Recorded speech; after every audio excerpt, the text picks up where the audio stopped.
Time to get back to natural. Part 2, as promised, no retrogrades from our major planets. But we do have a dwarf planet retrograde, which is the planet Ceres, depending on how you pronounce it, Ceres, is in retrograde, started on the 3rd of February, so started yesterday, and goes up until the 6th of May. This is a very important planet, dwarf planet, to talk about in regards to especially it being in retrograde, because Ceres is a dwarf planet that aligns with Mother Earth. It is referred to as the Earth Mother planet. It is the nurturer. It is also debated to be another ruling planet of Taurus, because Taurus rules the home and the hearth and the sanctuary and our values and comfort, our stability in terms of our nest and the energy of nesting. So when we think about that and the nurturing aspect of this planet in particular, is really about how we take care of ourselves. But in this case, we think about this planet and how it provides nurturing for us. But in retrograde, it's kind of taking a step back, taking a pause for a moment, turning the tables so that it is now time for us to dig into our own reserves for self-nurturing and self-care and self-love. So it's a really powerful time to do that. But then again, making sure that you're maintaining that balance of taking care of yourself and making sure that you're not neglecting others, that you do feel some semblance of alignment, of care for, of showing up for in some ways. And this is a very apropos transit for me, and why I wanted to share it as well, just in case of how it might particularly resonate for you.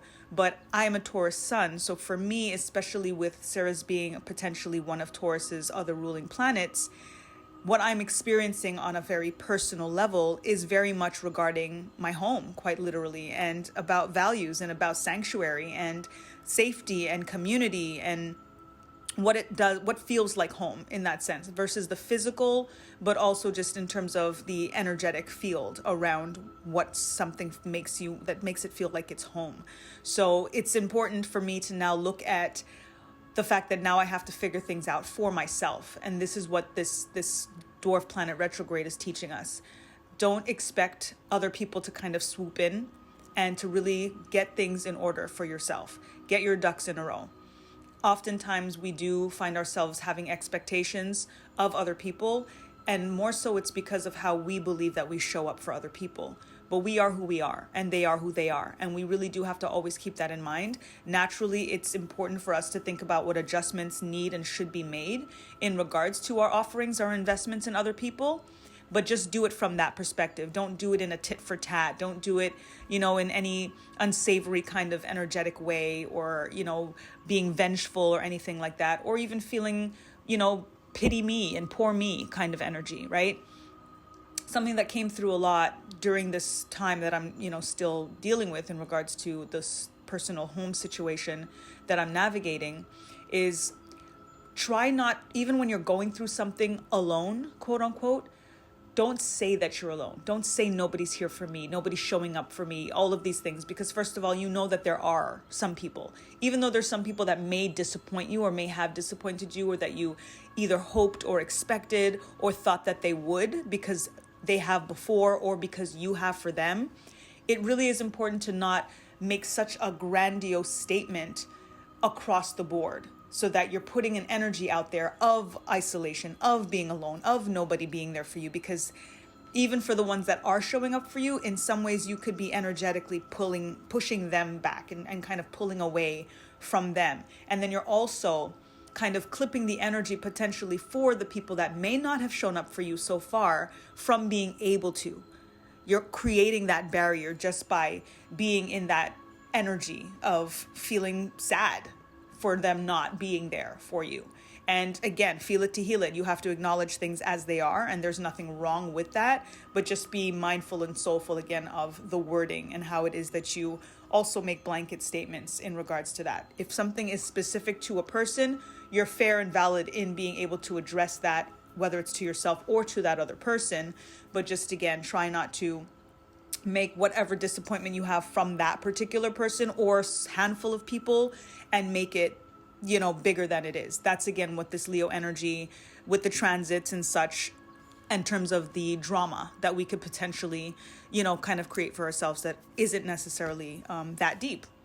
We're thinking also about the introspection that this transit is doing, this retrograde with Ceres is doing for us. And it's a good time to practice our alignment with rest in regards to the winter season, in regards to it being like the kind of coldest time of the winter. And it prepares us for how it is that we want to reintroduce ourselves authentically come spring and the real new year, the astrological new year.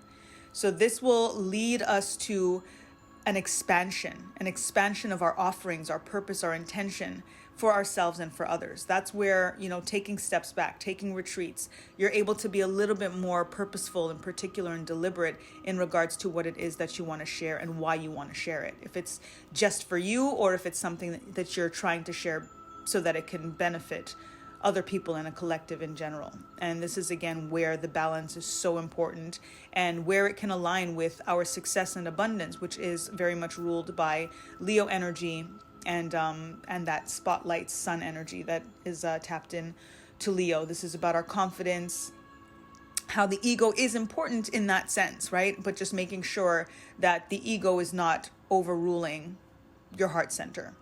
Aquarius is about our collective consciousness. It is about the community. So we always want to maintain that balance and tapping into Uranus, Aquarius's ruling planet, to think about the awakening that can come through. And Uranus being in Taurus also brings in that connection to all of the messages coming through with the planet Ceres in retrograde because of how that aligns with our home situation, how that aligns with sanctuary and what it means to feel safe and what our true values are. So there are insights that will come through and allow us to be able to navigate that balance that is now available to us. Allow your higher self to be more stubborn than your ego. And I say that aligning with Taurus energy because Taurus is often known to be stubborn. And stubbornness is really, in my opinion, on a positive tip, about really sticking to your values, about having principles that are unwavering. And in that regard, people can call me stubborn all they want because I think your values and your principles should be unwavering. You should be stubborn about those things. There are lines that absolutely you should draw in the sand that people just cannot cross. And in that same sense, thinking about making sure that your higher self is more stubborn than your ego, it's because the higher self really does have to combat the ego, because the ego is more of the kind of easy way out. It happens naturally because we are very self-focused. The ego makes us be self-focused. It is also about self-preservation. So in many ways, the higher self does have to really kind of build a lot of muscle and be really, really steadfast and really, really strong and AKA stubborn to be able to always be able to put the ego in its place, to be able to dominate the ego. So make sure that you're fueling your higher self with that strength, especially over the ego. And all of that's going to be able to override lower vibrational patterns that the ego wants to keep us in, which is very rooted in that every man, woman for themselves, very selfish focused on our own problems and feeling like, well, I'm dealing with stuff too. And, oftentimes when somebody shares that this is something that I'm going through or that I needed, the reaction is automatically from a person that is very, unfortunately, self-focused. Well, what about me? Well, me too. And then they start to list off all of their things. And in that sense, that person's not able to be in a place to hold that other person in the light, to actually be able to show up and look at the bigger picture. They are just, unfortunately, self-focused. And unfortunately, that creates self-isolation. It creates pity. It creates a sense of impatience, entitlement, and a lot of things from that person that is not able to just hear the other person. And then maybe they can find a way for both of their experiences and expressions to be tended to and to be healed, instead of creating more of a barrier between them and the person that has a grievance or has something that they're sharing or expressing something from their heart. And instead of them receiving it or hearing it, it's received and kind of, it's a reaction versus a response. So keep all of these things in mind. That's also the ways to, try to avoid any petty conflicts and, dramatic situations escalating, which is, again, a heavy time for all of those things to potentially happen. So on that little bell, I'm going to stop this recording and go into part 3. More to come. Peace.